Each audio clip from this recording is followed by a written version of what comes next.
What is up, guys? We're back at the garage, and today we're going to be pulling the rear all-wheel drive subframe out of the all-wheel drive donor.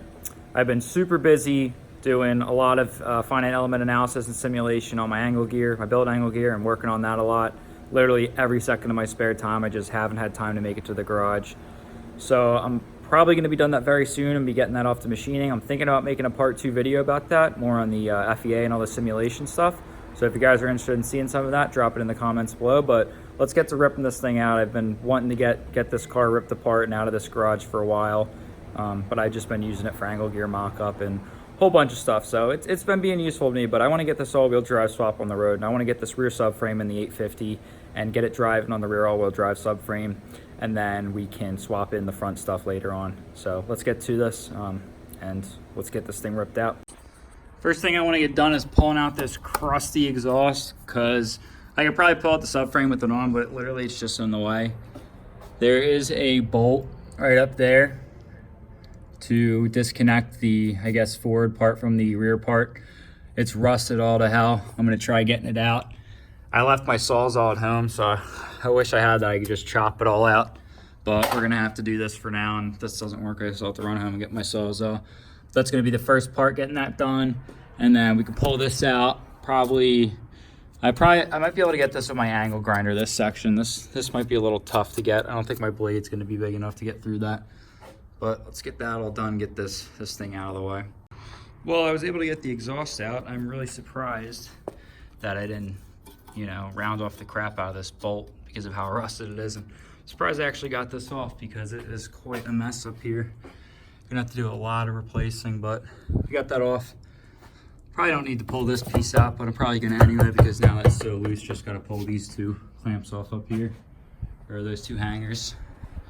And then we can start thinking about what we want to do next. Probably gonna unplug all the wiring up there for the fuel pump and everything, and the ABS and the fuel level sensor.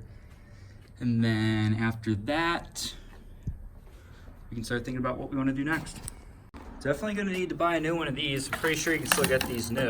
It is rusted all hell, and I need this to be able to support the prop shaft in case it breaks, and also I guess hold up the new exhaust I built. But yeah, man, I got this off. Cat's over there. I'm gonna scrap that, get like $100 for that or something, and probably chop all this up to pieces and get it in the trash because this is garbage, literally garbage. As I'm sure a lot of you guys know, the fuel pump is actually completely different, but all of the wires for the fuel pump and the ABS, I think, which is one of these. This is the fuel tank pressure sensor. These two, I don't know what those two are. I think this one looks like the ABS. Yeah, these are the left and right ABS. And then the fuel pump power. I guess these two are the fuel pump power. Or no, this is the fuel pump. I don't know what these two are, but probably evap stuff, probably the purge valve and that. But we're just gonna disconnect all those so that when we drop the whole rear subframe and tank assembly, it doesn't get caught up on that.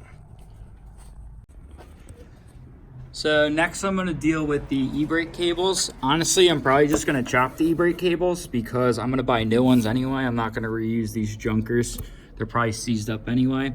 And we gotta deal with the brake line. So the brake line over here is split. Right in here is where it's split left and right. And it runs all the way up. I'm not sure if this is different or not. I'm pretty sure, I gotta look, see where the 850 line comes in, but I'm probably just gonna disconnect it up there and save the whole line and possibly reuse it. And then fuel lines, we already got all new fuel set up in that car. So I'm just gonna chop the lines like right here where they start going up to the front. I'll probably chop them up here where they're rubber because we basically just need the fittings up there. Actually, I'm probably gonna buy new fittings for the pump over there. So we're gonna do that. And then I think we gotta pull, I think there's a couple screws for the fuel pump, or for the fuel filler neck up there. And then we just, here's the wires that I just showed you guys. Pull them through there. So then nothing's gonna get hung up over there. And then I think we can start removing all the main, well, obviously put it on the big table and then remove all the main bolts and see if we can lift the body away from it. But let's get all those brake lines, fuel lines dealt with first. All right, making a little bit more progress. We got this brake line off. You can see it's a huge pain because it's behind this bracket, but this bracket has to come off anyway. This bracket's not actually really supporting any load. There's just 3 bolts, and it's actually just a jack point for the stock jack, and also for, you know, for 2-post jacks. But I just jacked it over here so I can get this off. And then we cut the gas lines, you know, blocked them off because they were dripping everywhere. Cut the e-brake cable. So I think we're getting pretty close to removing the main subframe bolts. There's 4 of them, 4 mains. Actually, I think there's 6, 3 on each side. And then also the bolts for these, I don't know, I think these are called front trailing arms, these guys. So I'm gonna go get my platform. We'll probably lower this thing down and start pulling a lot of those bolts out and see if we can get this thing out. All right, so I got the trailing arm bolts all out. There's basically 1, 2, 3, and then 1 big one here. And you got to make sure to put tension on this with a jack, because if you don't, these will kind of just pop out like a spring. I mean, it's nothing crazy, but something to be made aware of. So now we have 1, 2, 3, and 1, 2, 3. So I got my table in here, under here. I'm gonna lower it down so it's just barely touching it, and then we can start taking out these bolts and see what happens. Should be able to just take those bolts out and then raise the body off the subframe, because go 2-post lifts. Also got to remove the viscous coupler bolt. See, one sets out, this moves. It basically just rests over there and it pivots on the diff up there, so there's no risk in that falling and hurting you. I also think I have to remove these 2 bolts here, but I'm going to try and get this platform more on the gas tank, because I believe this holds the gas tank up on this side, and the other side's held up by the subframe. So I'm gonna get that done. There were 2 10, or I guess 12 mil bolts holding the fuel tank strap up. Got those down. Wasn't sure how much the tank was gonna sag, but I had a jack on the table holding it up, and it really doesn't sag that bad. So the fuel tank is all loose now in the front side. So I'm pretty sure we just have these 3 bolts on each side now to detach the actual subframe from the body. And then obviously I'm gonna get this jack, get a couple blocks, and I'll support the rear. Hopefully we can just lift the car right off the body, and I'll throw that on the tripod, and we'll see how that goes. All right, so we're just starting to get separation. These bolts were absolutely disgusting. Look at those things. Oh my God. We had 1 casualty. Rest in peace. Where did he go? Here it is. That thing was done. I was going slow on these too. I mean, these are just disgusting. Look at this. I don't know, I guess that's old thread locker, just 200,000 miles of corrosion, but we're gonna get on the tripod and see if we can watch this thing come apart.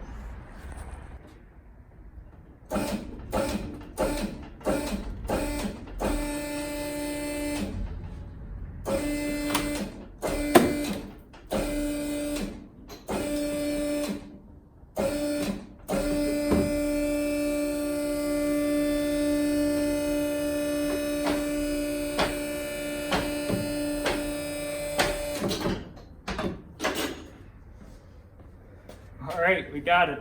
I forgot to take the gas cap out. Kind of fucked it up, but whatever. We got one. We can get a new one, but yeah, it's out. It's dirty. Basically, I need to like build another block here next time that I put this in to support the differential, because right now I had the differential supported by the jack, and the gas tank is kind of just sitting on this. I couldn't get this this bench like all the way under the whole thing because of the lower control arms. We're basically just digging into it. So I need to build one of those, but for now I just hooked the hoist up to it, so I should be able to just hopefully pull this whole thing out with the, you know, the bench should roll with it. So we'll see how this goes.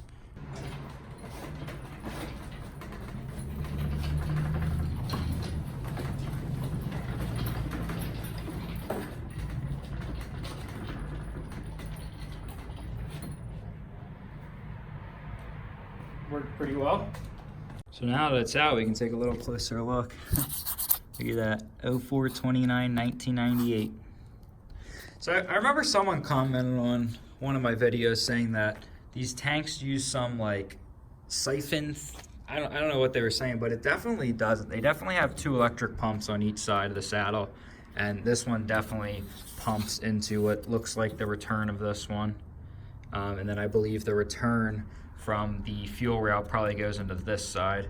So maybe they were talking about an 850 version. I don't know. I know the 1998s definitely don't use that, and I've never seen that before. But yeah, here's the rear diff. This thing is beefy. This is a beefy diff. I mean, it is literally is a diff out of a 960, but you can see we got a sticker. It says 3.31 right over there. You can't really see it. But we're gonna do a lot of simplification of this. You know, obviously we're gonna delete the whole fuel filter, the whole evap setup, because I don't really have any of that in this car. I already have a fuel filter in this car. We're basically just going to modify, basically my surge tank sits right here. It's not in the way of any of the all-wheel drive stuff. So we just need to create a couple new lines to run the feed from this into the surge tank and the return from the surge tank into that side over there. So we're gonna do a lot of simplification. We got the brake line over here. I was able to just remove the brake line from this side right here. So probably pull that brake line out. Might have to put that in there. I haven't really looked at it yet. It looks a little bit different when I went under it. It wasn't too bad, but probably gonna drain this tank out, get the tank off, and then probably put this on the platform, and we can start pulling stuff off of this next video. So that's gonna be it for now, guys. You know, we're also, I guess we'll start pulling that apart, and we also got to start making a jig for this. So here's what I'm talking about for the jig. So basically we need to, I believe this bolt, I'm pretty sure this bolt is already there on the 850 front wheel drive. So basically what we need to do is we need to make a jig, or maybe we can just measure this probably. I have some specs. I think you can measure it from here and from here to here or something, but if not, we can just make a jig with some steel that basically will bolt that to there, so that way we can get these in the right position. And then same on this side. Here's the one that broke. I don't know how I'm gonna get that out. I guess we're gonna have to make new brackets probably. But we'll figure that out next video, and I'll start doing some thinking on that. So hope you guys enjoyed this video, watching me pull out the rear subframe, and hopefully I can start pumping out more content once we get this billet angle gear all situated.